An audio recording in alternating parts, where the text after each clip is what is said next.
Hey, what's up, guys, and welcome to part two of the Yukon Valley story. We're just going to be grinding through the story, getting through it, and pushing through just so we can get through it faster. So, hope you guys enjoy.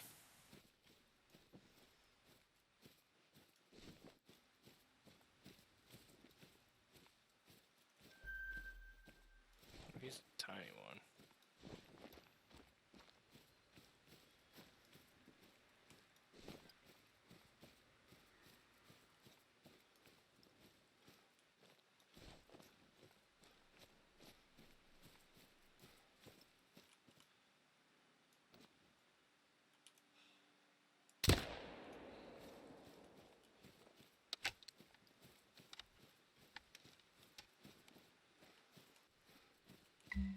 That should do it. Now we'll be able to tell if anything larger than a fly is ingesting chemicals that we should be worried about. It's my favorite part about this map. It's hard work wading through the muskeg, huh? I have a spot where you can drop the samples off, and I can easily pick them up. Oh, I just remembered. I've been speaking with my wife about the work you've been doing, and she mentioned a few tasks that she has on her plate that I think you could help her with. I gave her your number, so expect to hear from her. She's working on some very important studies at the moment. Hang on a second. I'm getting a call.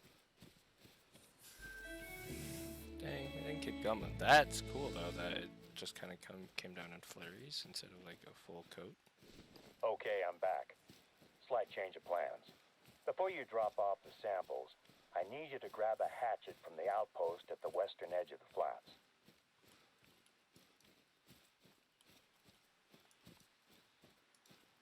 We have a bit of a situation out in the northwest corner of the reserve, and you're perfectly placed to take care of it. It looks like storms have weakened the roots of a tree, which is about to collapse onto the train tracks. Let me know when you grab the hatchet.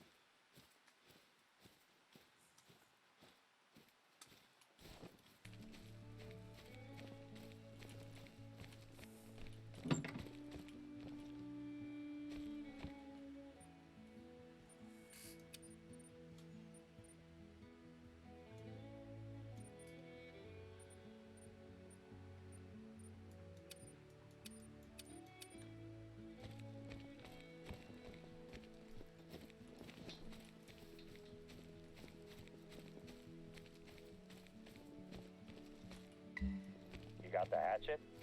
Great. I hope our visitors haven't been using it to open their beans. You're gonna need a nice sharp edge. It's small, but it should do the job. There's a lake just to the north of the flats. I'll be flying over it on my way home. If you drop that stuff off there, I can jump out, grab it, and get it to one of our ecological research teams today, instead of you having to walk around with a bag full of droppings and swamp water.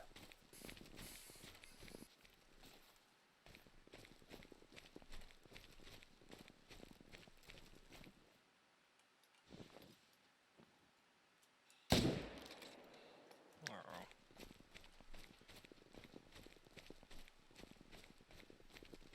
That was an intestine shot, I'm pretty sure.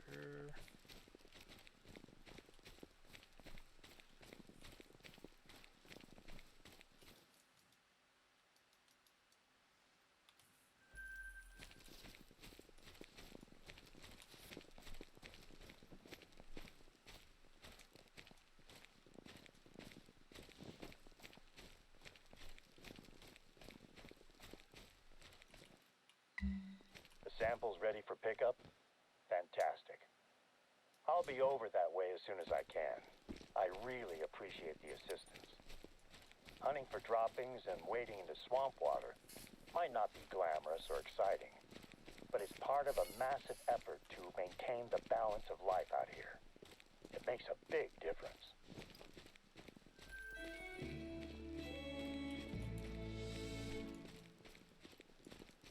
Okay. You ready to head out to the tracks? Just knowing that tree is hanging over the train track is making me anxious. It's a little bit of a hike, but it's worth it to see the rail bridge. Let me know once you've found the tree. With any luck, it won't take you long to clear it out of the way.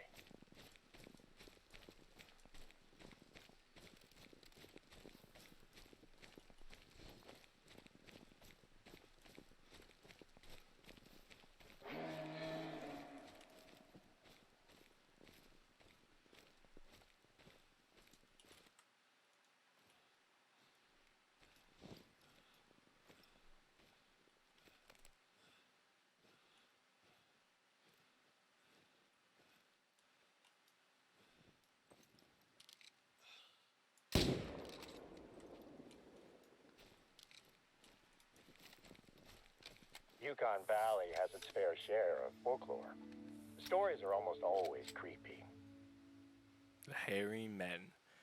The Uri are said to be 10-foot tall, furry ape-like creatures with glowing eyes. Though generally seen as benevolent, legend has it that they are transformed bodies of lost children that went missing in the woods. This is made all the more unsettling by their eerie wailing.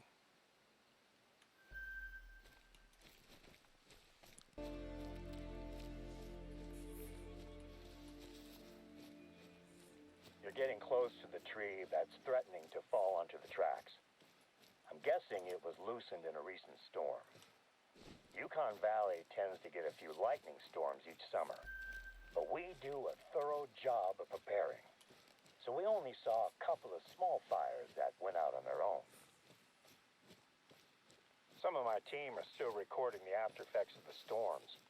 I've heard reports of huge trees with deep roots that are now at precarious angles and might need to be cut down. We're lucky to have such isolated incidents. Other reserves have reported landslides. I've only ever seen one landslide in person, and that was from the air. Even from up there, it was a shocking display of natural force. It was all I could do to land the plane before the storm overtook me.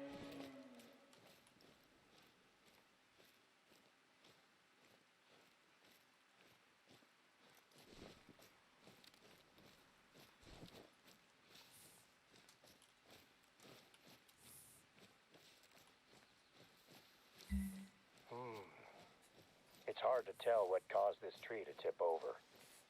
I guess the big question is how to do this properly. But I trust you to get the job done. I hope you can make do with a hatchet. Great work out there. The train is behemoth. I honestly don't think a single tree would do more than dent it in a collision. But I'd rather not take the chance and risk a serious accident. Speaking of the train, it's due to pass by at any moment. I'd stay clear of the tracks if I were you. Keeping that railroad open is a big responsibility for us. Not only is it essential for a lot of trade out here, but the bridge brings tourists in from all over the place. I'd like a good picture of the bridge, one that we can put on our website. See if you can snap it while the train is passing over it. That'll look great. That looks like a good spot to take the photo. I used to come out to this corner of the reserve with my family. We'd spend long weekends camping, and I'd teach my youngest daughter, Kara, how to shoot. My older daughter, Deanna, was still an angry teenager who needed convincing to take part in any activity. She'd always be laughing and having fun by the end of the trip, though.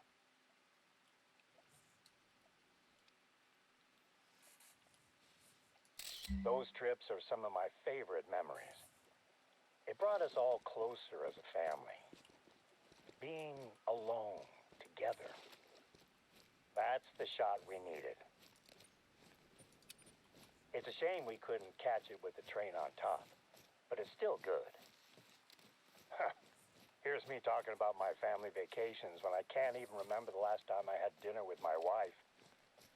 Her birthday was what? A month ago? I think I'm probably overdue to take her out somewhere nice. I'll send this picture over to Sandy. Her team takes care of the Yukon Valley website.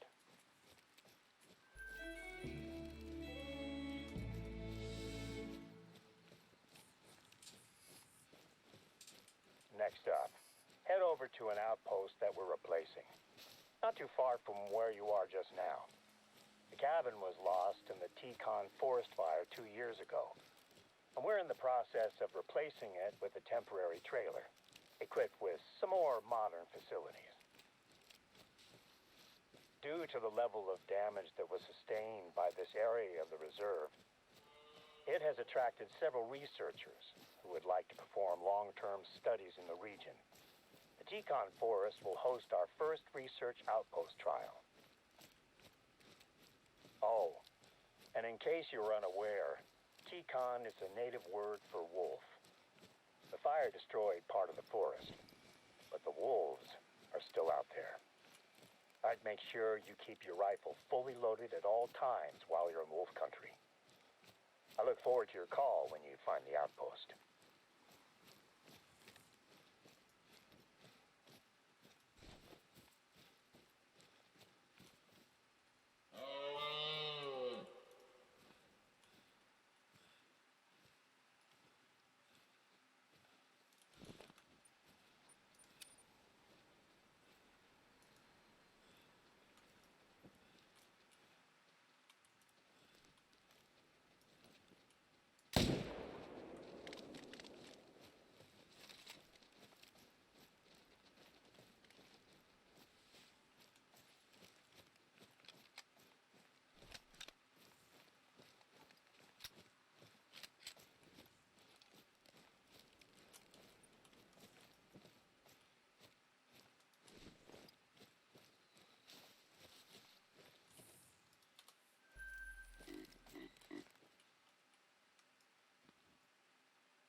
I saw the fires that tore through that forest, and I still struggle to accept just how quickly the landscape can transform into smoldering ash. Believe it or not, we got lucky. It could have been a lot worse. Maybe lucky isn't the right word. We lost too much.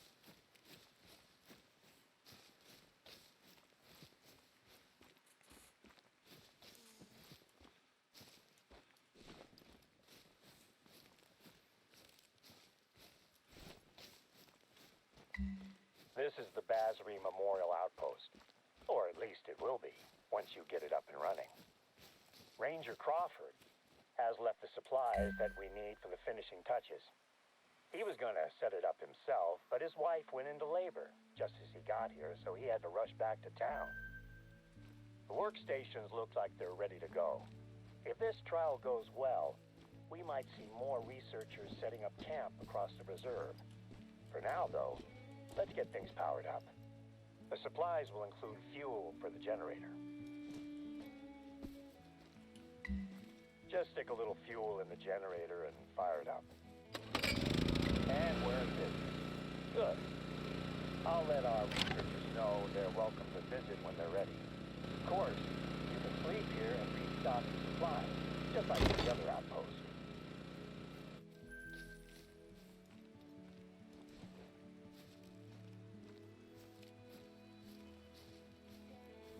outpost is just the first part of our restoration efforts. The supply should contain a couple of things that you're going to need for your next job. Planting new saplings. Take the bag of spruce saplings and the shovel, and let me mark a spot for you on your map.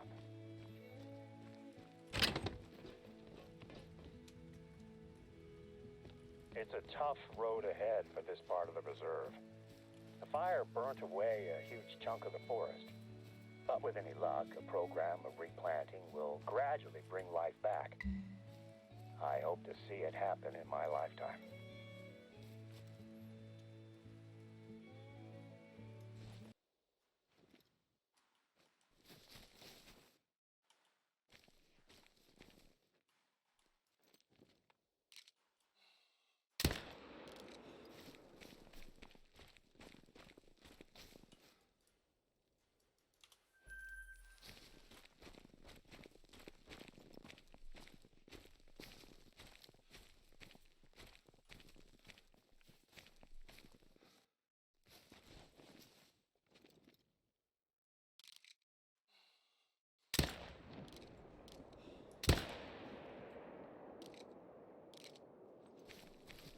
Where'd that first shot hit? I don't even think the first shot hit him, which is weird.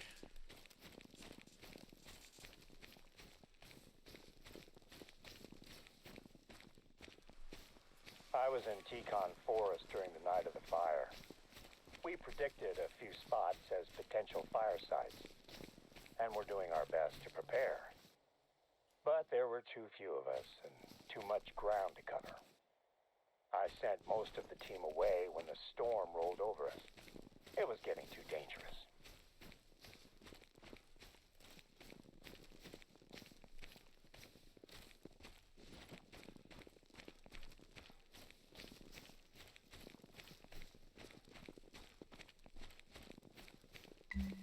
You're in the right spot. I haven't been out to that corner of the reserve for quite a while now.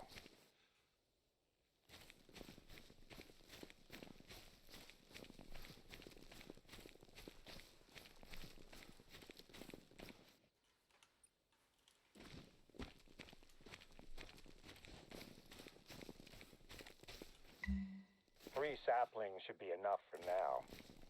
Can you see the shell of the old tree?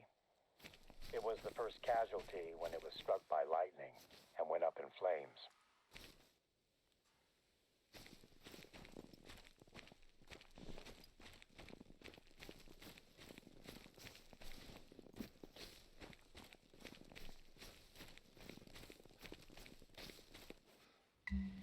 We lost more than the trees that night. It took less than 5 minutes for the blaze to take hold and travel towards us.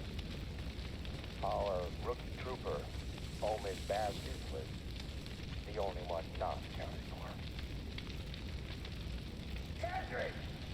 Where are you?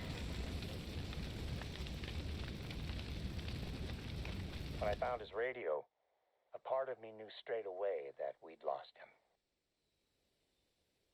I wanted to go further in and look for him, but the fire was impenetrable. The wall of heat was advancing and I couldn't stay there. I just made it out before the fire consumed where I'd been standing seconds before. We went back as soon as the fires had died down and started looking. We found him, but it was as we'd feared. The outpost here is dedicated to him. We all take a special interest in overseeing the restoration of the area where we lost him. Naturally, it was a tough time for the whole team, but it brought us closer together. We supported each other and Razri's family. You do what you can, right? We devoted ourselves to our work, and we work to ensure it never happens again. Today's undertaking to replace lost trees is another step in revitalizing Yukon Forest. On my last flyby, I definitely saw some movement down there. Can you scout around for tracks in the burnt forest? I'm keen to see what animals are returning to the region. Thank you guys so much for watching. Hope you enjoyed this episode. Got quite a bit done and saw the Basri Memorial. The unfortunate mishappening that happened there, which is quite unfortunate. But yeah, we're gonna just keep going through. If you guys like this content, feel free to like, comment, subscribe. I mean, comment if you have any other ideas of what I can do besides what I've been doing. But yeah, I will see you in the next one. Good times.